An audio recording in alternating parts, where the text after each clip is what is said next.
हम्म, आज network problem की वजह से कंप्यूटर एप्लीकेशन की क्लास नहीं हो पाई, जो बीएससी एग्रीकल्चर 7th सेमेस्टर में है कंप्यूटर एप्लीकेशन।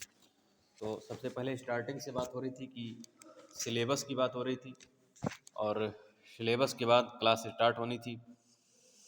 उसमें वीडियो जो है आप लोगों को दिया जाएगा, यूट्यूब वीडियो, जो आपका अपना फ्यूचर ऑफ एग्रीकल्चर चैनल है।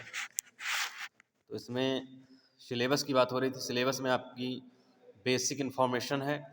बेसिक इन्फॉर्मेशन आई मीन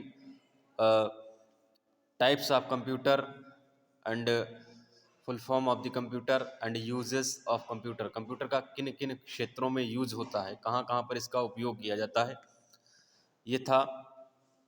और इसके अलावा जो है जनरेशन ऑफ कंप्यूटर, कंप्यूटर की जो पीढ़ियाँ हैं उनके बारे में, और फिर टाइप्स ऑफ कंप्यूटर, कंप्यूटर के प्रकार। तो उसके बाद नंबर सिस्टम है, बाइनरी नंबर सिस्टम है, डेसिमल नंबर सिस्टम है ना। तो ये सारी चीज़ें हैं। और सबसे जो मोस्ट इम्पॉर्टेंट क्वेश्चन बनता है आपका, वो बनता है इस पर सिस्टम सॉफ्टवेयर पर। तो सिस्टम सॉफ्टवेयर से एक क्वेश्चन यूनिवर्सिटी के एग्ज़ाम में पूछा जाता है ना। तो बेसिक इन्फॉर्मेशन से स्टार्ट करेंगे सबसे पहले। तो इसमें आपका जैसे फुल फॉर्म हो गई, तो फुल फॉर्म आपको फर्स्ट डे क्लास में बताई गई थी, ठीक है ना। फुल फॉर्म होती है कंप्यूटर की, जिस कंप्यूटर सी का मतलब होता है कॉमनली, ओ का मतलब ऑपरेटेड, और एम का मतलब मशीन, मशीन होती है, पी पार्टिकुलरली, और यू होता है used for, T trade off, और ई की फुल फॉर्म जो होती है एजुकेशन होती है, और आर से होता है रिसर्च। तो commonly operated machine, particularly education, research, ये आपकी कंप्लीट फुल फॉर्म हो गई। इसके बाद बेसिक इन्फॉर्मेशन में आपका जो फंक्शंस होते हैं, जो कार्य होते हैं कंप्यूटर के, वो आते हैं। तो उसमें कंप्यूटर की डेफिनेशन भी आती है। Computer is an electronic machine और डिवाइस और इक्विपमेंट, तीनों हैं। मशीन भी है, डिवाइस भी है, और इक्विपमेंट भी है। डिवाइस का मतलब होता है कि जो आप मॉनिटर देखते हैं टीवी की तरीके के होता है, तो वो कंप्लीट कंप्यूटर नहीं होता है, उसमें कई सारे डिवाइसेस होते हैं। Computer is the collections of device. Computer जो है एक ग्रुप है, एक कलेक्शन है डिवाइसेस का। कई सारे डिवाइसेस होते हैं, जैसे आपका कीबोर्ड हो गया, मॉनिटर हो गया, माउस हो गया, ये सारे के सारे डिवाइस मिलकर के कंप्यूटर को बनाते हैं। और मशीन वो होती है, machine is made by a group of devices. जो मशीन होती है वो कई डिवाइस के ग्रुप को मिला करके बनती है। तो इसलिए कई सारे डिवाइस मिल गए, तो कंप्यूटर मशीन भी हो गया और डिवाइस भी हो गया। और इलेक्ट्रॉनिक, चूँकि कंप्यूटर जो है इलेक्ट्रिकल मशीन है, और इलेक्ट्रिक से चलता है, बिजली से काम करता है, इसलिए इलेक्ट्रॉनिक कहा गया है, ठीक है। तो computer is an electronic device which computes a set of data to produce an instructions. Computer जो है एक इलेक्ट्रॉनिक डिवाइस है जो डाटा को कंप्यूट करता है और फिर आपको इंफॉर्मेशन प्रोवाइड करता है, ठीक है। उसके बाद आते हैं करेक्टरिस्टिक्स ऑफ कंप्यूटर्स। कंप्यूटर के जो करेक्टर्स हैं उनकी बात करते हैं। तो सबसे पहला है आपका स्पीड। अगर स्पीड की बात करें तो कंप्यूटर एक वेरी फास्ट डिवाइस है। कंप्यूटर बहुत फास्ट कार्य करता है।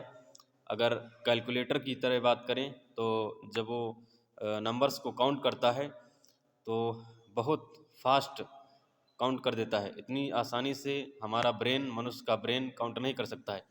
इसलिए कहा जाता है the computer is a very fast device. Computer एक बहुत तेज, बहुत फास्ट डिवाइस है। It can calculate data at a very high speed. और यह डाटा को वेरी हाई स्पीड मतलब बहुत तेज़ी से कैलकुलेट कर देता है। It can perform a large calculations in very few seconds that a human being can do in many years or even the entire life. Entire life, I mean whole life. मनुष्य जो data calculate करता है घंटों में, महीनों में, और कुछ डाटा ऐसे हैं जिनको पूरी लाइफ उसकी बीत जाती है, उनको कैलकुलेट करता ही रहता है। इस प्रकार के डाटा को कंप्यूटर जो है कुछ ही मिनटों में, कुछ ही घंटों में आपको जो है कैलकुलेट करके दे सकता है। इतनी पावर होती है कंप्यूटर की। इसके अलावा यूज़ की अगर बात करें हम, तो जो यूज़ होता है वो यूनिवर्सिटीज़ में, कॉलेजेस में, और आपके स्कूल्स में, और लाइब्रेरी में, और आपका मेडिकल साइंस में, मेडिकल पैथोलॉजी में, इन सभी जगहों पर इसका यूज होता है। और कॉलेजेस यूनिवर्सिटीज़ में to be collections of various data like as admissions related and other जो भी इंफॉर्मेशंस होती हैं उनको सेव करने के लिए, उनके डाटा को सेव करने के लिए कॉलेज, यूनिवर्सिटी और स्कूल्स में कंप्यूटर का यूज़ होता है। इसके अलावा कंप्यूटर लैब भी तैयार कराई जाती है। कंप्यूटर लैब में बच्चों को प्रैक्टिस करवाया जाता है, और तरह तरह के कंप्यूटर कोर्सेज होते हैं, वहाँ पर उसका यूज होता है। टैली है, और इसके अलावा MS ऑफिस है, और ओ लेवल है। इस तरीके का कई सारे कोर्सेज होते हैं, उनमें अलग अलग सबका सिलेबस होता है। और जावा, पास्कल, लोटस लोटस वगैरह सब आपको पता होगा। These are the language of computers, ये सभी जो है कंप्यूटर की भाषाएं हैं। तो जब करेक्टर्स की बात हो रही थी तो इसमें सबसे पहले स्पीड की बात आ गई। तो आपको पता है बहुत फास्ट जो है स्पीड से काम करता है कंप्यूटर, बहुत फास्टली काम करता रहता है। और अब दूसरा जो करेक्टर है इसका वो है स्टोरेज कैपेसिटी। तो अगर स्टोरेज कैपेसिटी की बात करें तो कंप्यूटर जो है लार्ज अमाउंट ऑफ डाटा को स्टोर कर सकता है। डाटा जो है बहुत बड़े लेवल पर डाटा को स्टोर कर सकता है, ठीक है। और उसको लंबे समय तक भी स्टोर कर सकता है। जब तक आप उसको एक बार स्टोर करने के बाद जब तक आप उसको डिलीट नहीं करेंगे तब तक वो आपके पास सेव रहेगा, ठीक है। और इसके पास एक मेमोरी भी होती है, और इसकी मेमोरी जो होती है वो दो प्रकार की होती है। मेन मेमोरी एक होती है, और एक ऑक्सिलरी मेमोरी होती है जो सहायक मेमोरी कही जाती है। तो उसके बाद ये आपकी मेमोरी हो गई। और फिर अगला जो करेक्टर्स आता है वो है एक्यूरेसी। एक्यूरेसी का मतलब होता है the computer system is highly consistent machine. यह मशीन जो है एक्यूरेसी बहुत अच्छी प्रदान करती है। इसकी जो एक्यूरेसी होती है वो बहुत हाई होती है, और देन ह्यूमन बीइंग, ह्यूमन से ज़्यादा काफ़ी इसकी जो है एक्यूरेसी होती है। और उसके बाद ये इस प्रकार से जो है इसकी एक्यूरेसी हो गई, और ये दो तीन चीज़ें जो हो गई ये करेक्टर्स में शामिल होते हैं।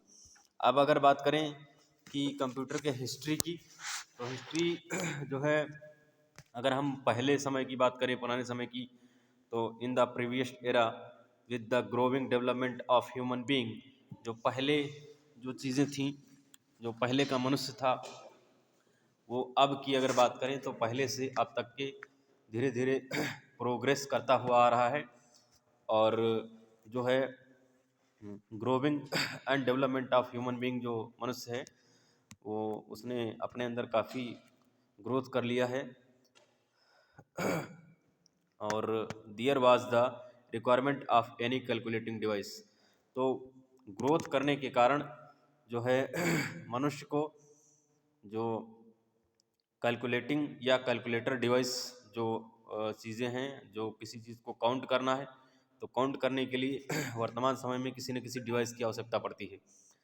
इसके पहले जब अगर पुराने समय की बात करें तो मनुष्य को काउंट करना होता था, बहुत सारी चीज़ों को काउंट करना होता था, लेकिन फिर भी क्या होता था कि इतनी ज़्यादा काउंटिंग की ज़रूरत नहीं पड़ती थी। जितना ज़्यादा आप ग्रोथ एंड डेवलपमेंट करेंगे उतना ज़्यादा आपको नई नई चीज़ों की, नए नए डिवाइसेस की, नए नए मशीनों की ज़रूरत पड़ेगी। तो अब चूँकि हम विकास की, डेवलपमेंट की दौड़ में हैं, रेस में हैं। इसलिए हमारे पास जितने ज़्यादा संसाधन होंगे, जितने जो है बेटर क्वालिटीज़ की मशीन्स जो हमारी ज़रूरतों को पूरी करती हैं, जो हमारे एजुकेशन में, जो हमारे मेडिकल साइंस में, जो हमारे various scopes are various scopes which are related to human being, those are most essential scopes, and we are require very high level accuracy type machines and devices. So all students, you know that हम जो है modern era में प्रवेश कर चुके हैं और वर्तमान समय में हमको जो है बहुत अच्छी अच्छी मशीनों की, बहुत अच्छे अच्छे डिवाइसेस की ज़रूरत है, जिनसे हम अपने बड़े से बड़े वर्क को, बड़े से बड़े काम को आसानी से कम समय में उसको जो है कंप्लीट कर सकें। तो इसलिए अब कंप्यूटर मोस्ट एसेंशियल, या कह लीजिए मोस्ट एसेंशियल, या कह लीजिए is the part of life of human. जो है कंप्यूटर मनुष्य के ज़िंदगी का, मनुष्य की लाइफ का एक पार्ट बन गया है। बहुत सारी जगहों पर यूज़ होता है। और आप वीडियो कॉलिंग हो, या जब कोई इंसान काम करने के बाद थका हुआ होता है तो मनोरंजन का साधन भी है मनुष्य के लिए एक तरीके से। जैसे सॉन्ग्स वगैरह है, म्यूज़िक है, वीडियोस है, गेम्स है, और यहाँ तक कि एजुकेशन से रिलेटेड की बात करें तो पढ़ाई भी आपकी हो सकती है। और लॉकडाउन में ऑनलाइन क्लासेस के लिए कंप्यूटर, लैपटॉप, टैब्स, मोबाइल्स, इन सब का यूज़ जो रहा है वो ये कहा जाए कि is the vital role of computer in human life during during lockdown. तो इसको आप नकार नहीं सकते हैं। तो इसलिए अगर मॉडर्न एरा की बात करें, अगर वर्तमान समय की बात करें, तो कंप्यूटर का यूज़ बहुत ज़्यादा है, हर एक क्षेत्र में यूज है। ठीक है, तो ये हो गया आपका यूज़, कहाँ कहाँ पर यूज़ होगा, और ये थी आपकी बेसिक इन्फॉर्मेशन ऑफ कंप्यूटर। उसके बाद अगला जो वीडियो आएगा उसमें बात करेंगे जनरेशन ऑफ कंप्यूटर, मतलब कंप्यूटर की जो भी जनरेशन्स हैं उनसे रिलेटेड, उनकी सेंचुरी विद सेंचुरी, किस सेंचुरी में कौन सी जनरेशन के कंप्यूटर आए, और उनका यूज़ कहाँ कहाँ पर हुआ, और उनके जो करेक्टर्स हैं, उनकी जो विशेषताएं हैं वो क्या क्या हैं, और उनकी जो कैपेसिटी है, उनकी जो पावर है, मेमोरी पावर है, कैलकुलेटिंग पावर है, एक्यूरेसी पावर है, इन सारी चीज़ों के बारे में बात करेंगे। और इसके बाद फिर सिलेबस जो है आपका, सिलेबस की तरफ बढ़ेंगे। जो भी नेक्स्ट में आपका आएगा नंबर सिस्टम, इसमें डेसिमल नंबर सिस्टम है और ऑक्टाडेसिमल नंबर सिस्टम है। इन सब नंबर सिस्टम्स पर बात होगी। उसके बाद सिस्टम सॉफ्टवेयर, क्योंकि सिस्टम सॉफ्टवेयर पर मैंने बताया कि क्वेश्चन ज़्यादा पूछे जाते हैं, इसलिए जो है आपको सिस्टम सॉफ्टवेयर को अच्छे से पढ़ना है। और नंबर सिस्टम से भी आपके कम से कम 2 क्वेश्चन आते हैं, इसलिए नंबर सिस्टम को भी पढ़ लेना है। और जनरेशन ऑफ कंप्यूटर, तो जनरेशन ऑफ कंप्यूटर से भी कम से कम 2 क्वेश्चन आपके यूनिवर्सिटी एग्ज़ाम में पूछे जाएंगे, बीएससी एग्रीकल्चर 7th सेमेस्टर में। तो इसलिए जो है आपको अपने कंप्यूटर सब्जेक्ट की कंप्लीट तैयारी कर लेनी है। ठीक है, ये वीडियो यहीं पर कंप्लीट होता है।